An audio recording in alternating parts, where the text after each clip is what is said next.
Shalom and welcome of grace and law. As a matter of fact, it's looked many times as if it's grace versus law and not grace and law mixed in one body of understanding as the Torah actually teaches.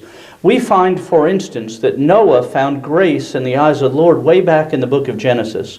As a matter of fact, it's interesting to understand that the word law, which is translated from the Hebrew word Torah, doesn't actually mean law, but means instructions, and it comes from the word yara in Hebrew, which means to point to, as if drawing an arrow and firing in a direction. And so the law is really God's instructions for us.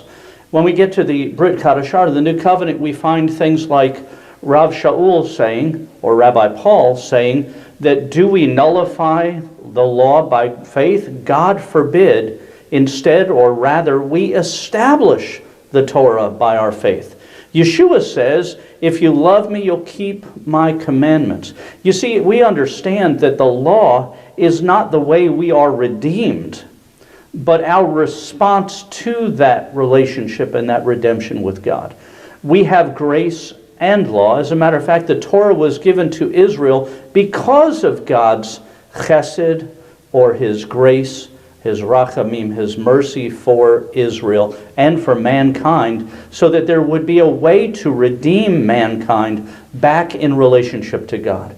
So we don't see grace and law or grace and Torah as diametrically opposing forces, but rather we see the Torah as being God's grace for mankind, his instructions for us to live according to his plan so that we can have the fullness of his blessings in our life.